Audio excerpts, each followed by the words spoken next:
Colossians 3:23 teaches us that we have to honor God with our businesses. Not just one business, not just the one we want to give him, but all of our businesses. He says, whatever you do, work at it with all your heart, as working for the Lord, not for human masters. This is one of the most important things that we can do for our business. First of all, throughout the Bible, God tells us that increase isn't ours. Everything belongs to him.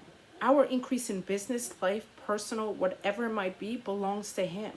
He tells us who knows what tomorrow holds. Only he does. He knows the time and place our business is going to take off, when it's going to slow down, when it's going to pick up, when clients are going to come and not going to come. He knows it all. He designed us to create it. So it's only right we give it back to him. And we tell him, lead, Lord. Just do what you want with the business. Let me be the good steward. Use me as the owner of this business, as the founder, as the chief executive officer, creating direction for the business. But in total insight, business ideas, the concepts of everything comes from the Lord. So I want in today's video to just tell you guys a couple reasons why we have to keep God first in our business and how we can see growth when keeping God first into our business. We have to be able to, one, lead with integrity. Okay, one of the toughest things to do is put customers first, employees first, and partners first.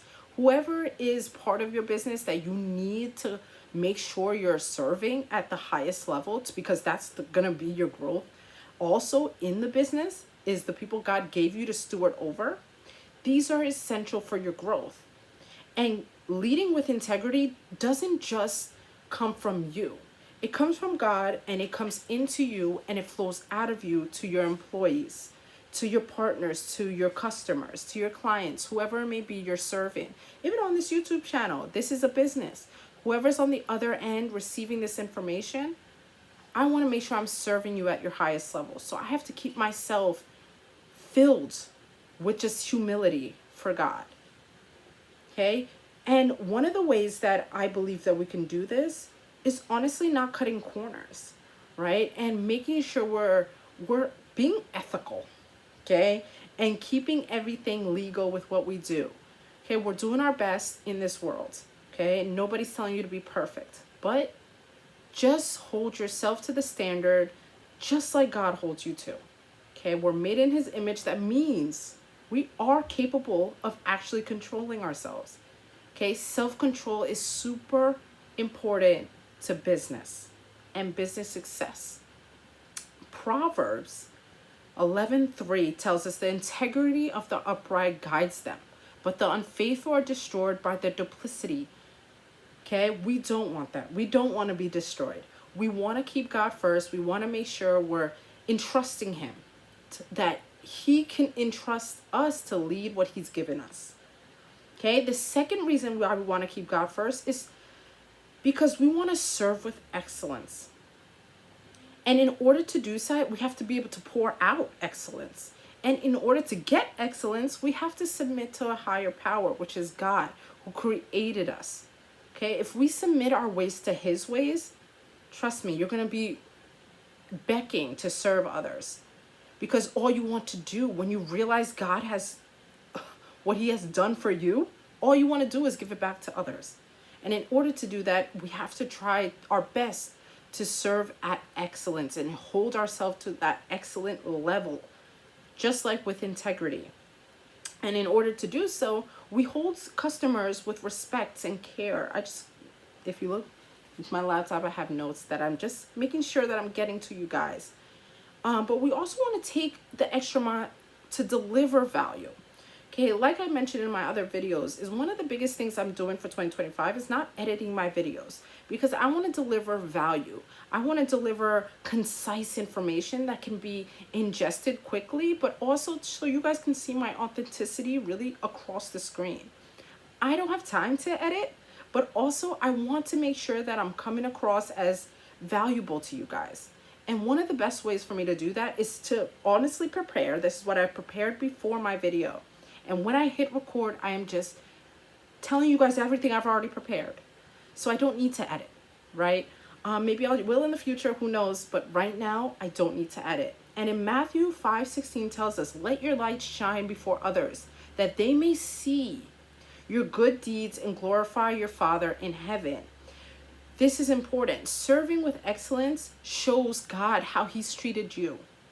And in order to show others how he treated you, is you have to actually exemplify this to others. And your business is one of the best ways to do so, because you're serving people at the highest level with your business. People entrust in what they're paying for, right? If you have a high ticket or a low ticket offer, people are entrusting you to give them what they paid for, and even more than that. So every video that you guys click on, I want to provide more value than you even thought you were coming into this video to get. Okay, because why? I just want to serve with excellence. I want everything that I do flow through excellence this year. And my third point is prioritize generosity, right? One of the best things we can do is serve with empathy. Be empathetic and generous to others, because God has given us this generosity, right? We are sinners, right? And God has bestowed upon us forgiveness. Okay, so one of the best things you can do is give it back. Okay, be generous with what you're doing in your business. Bless another and support each other. Okay, if you have a business same as somebody else, how can you guys build together to meet the common goal? Okay, which is serve others, right? Don't let competition rule, but instead, how can we collaborate and make a bigger impact in this world? And a lot of times we're thinking that we have to kind of have competition to be able to get what we want across, but in reality, collaboration and partnerships is what grows a company, because more people are getting reached. So if we're able to humble ourselves and be generous with what we have when God has given us, we can see that as well. And I also want to say you have to be generous with your finances coming through the business. You have to tithe. You have to give back to God so he can keep aligning your business to what he called it to be, and keep aligning you to the business so then you can do what you're called to do in the business. This all makes sense, right? And we can also create nonprofits and give back to charities, give back to local churches, give back to other people who need it, right? Other businesses who are starting out in the same industry you are. Maybe you can help, give them a helping hand and help them up. Okay? Don't just look forward, but also look back and try to pull somebody with you. Okay, that's what I'm doing with my YouTube channel, is everything I've learned, I'm pulling somebody along further. I don't want you to start back 5 years ago when I started YouTube. No, how can you just start today and reach success maybe in a week from now, tomorrow if possible, right? All this, and God even says in 2 Corinthians 9:7, God loves a cheerful giver. How can we give with just joy, pure joy we're given with? Okay, that's what we want to do, and to honor God with our business. Point number 4 is cultivate a Christ-centered workplace. Okay, this is not difficult. I think people overthink all this Christ-centered things, but in essence it's just about flourishing. How can we flourish at the highest level? Keeping God in the center of your business, who created your business to start with, is what is going to flourish your business. And we want to start with the environment. A couple videos ago, I showed you how in Genesis, God said in the beginning. He didn't miss the beginning. He said, I have to start here. I have to start in the beginning. And before you even start your business, honor God. Start with prayer. Start with fasting. Start giving value before you even thought you were giving value. Okay, you have to make sure you start your business correctly. And I want you guys to start and succeed in your businesses. In real estate and business, how I started, I literally went on a fast and prayer to see God and tell him, what does he want for the businesses? Where's the direction he wants to go? And remove my selfish desires from it. Okay, and instead put his desires for the business.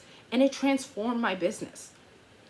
I took local meetings. Every business I have, we pray before the meetings. We pray when the meeting ends. We pray if we're having difficulty, confusion, any kind of bickering going on in the business.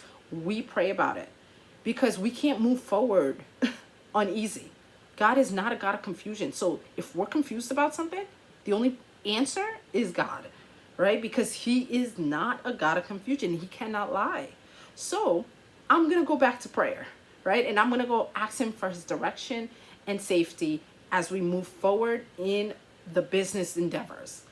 And he says this in Colossians 4:1. Masters, provide your slaves with what is right and fair, because you know that you also have a master in heaven, because you have somebody to answer to, right? And just like everybody else, if you're the business owner, has somebody to answer to, you can still provide them with grace, still provide them with integrity, still create an atmosphere for them to flourish and want to come to you if they have issues going on. Show them kindness, extend a helping hand and teamwork and interactions with the business. This will transform your business. Point number 5 is trust God in decision making. Okay, most of the time we tend to lean on our own understanding when we have to make God the CEO of our business by involving him in every major decision, but also in minor decisions. Because truth be told, it's in the small details a company fails, right? So one of the things you don't want to do is take the wrong route. Take the route far. Okay, you're going to travel a long distance to see profit and business growth if you're not allowing God to decide your making of the business. Your decision making is so vital to every step of your journey that give it to the person who's in charge of the business, right? And who's God, because he is the one that's entrusting you with the business. Give it back to him and he'll do wonders with it. There's some ways that I do this. Again, like I said, praying. And also just asking God for counsel while you're in your business endeavors. And this is also a way you can seek business counsel, consultants, right? If you need so. It is a lot of different ways to get that, but really trust God with your decisions. And I saw this in Proverbs 3:5-6 is trust in the Lord with all your heart and lean not on your own understanding. In all your ways submit to him and he will make your path straight. That is written everywhere, in my house and in my businesses, because that is how I want to lead. In my life, as a mother, as a wife, as a business owner, as a real estate investor, as a YouTuber, on social media, everywhere. I just don't want to lean on my own understanding. I want God to shape me and entrust me to pour into what he's given me to serve. And lastly, so we spoke about integrity, we spoke about service, generosity, Christ-centered leadership, trusting in God. And the last point we all have to touch is just using our business for ministry. Okay, this is one thing that's really impactful, is not just think that you have a business, but actually that you have a ministry. Because what you're saying is that you're going to serve. You're serving at the highest level. Like, you're not just trying to collect checks. You're not just trying to get money for your personal gains and for the business. You're not trying to go on vacations. No, you're actually trying to, what you're getting into the company, you're trying to serve the world with it. And that can be through YouTube, giving off information. That can be through profit, such as actually helping others, charity work. That can be just your business itself, whatever it is, selling clothes, whatever business you have. Trust me, if you allow God to be the center of your business, you're going to treat it like a ministry. And that ministry will take it worldwide. You're going to have endless profit. Okay, I heard somewhere once, if you always use God, you'll never run out. Whew, that is so true. Because the one thing that I continuously see is that he is the only growth. He is my growth. My growth belongs to him. So I want to keep him first. Like, he doesn't have to ask me again. I want to keep him first. It's so important. And I see this in Matthew 21:19. Therefore go and make disciples of all nations. Whew. This is ministry. Okay, this is the word of God. This is what God has come for us to make disciples. Okay, he wants us to impact the world on a greater scale. And in order to do that, we have to impact. And in order to do that, we have to be of service to others. And in order to do that is we have to put ourselves low and exalt the Lord. Okay, I hope you guys were blessed by this YouTube video. If you have any questions on how you can make God your CEO of your company, send me an email. Let's chit chat. Let's talk about this. Let's see how we can grow your business. And if you need some encouragement, send me an email. I would love to talk about this. But your business can be a tool for people to get to know God, but also to be glorified, to glorify God and impact others for his kingdom. And that is transformative. That is impactful. That is lasting. That is legacy. That is generational. And that's what we're on this earth to do. Leave a comment down below. Let me know what impacted you, what verse really hit you guys, and how you're going to honor God with your business, and how you're going to start implementing any of these topics that I've spoken about. Subscribe to this video, like this channel, and I'll see you guys soon. Have a blessed one. Bye.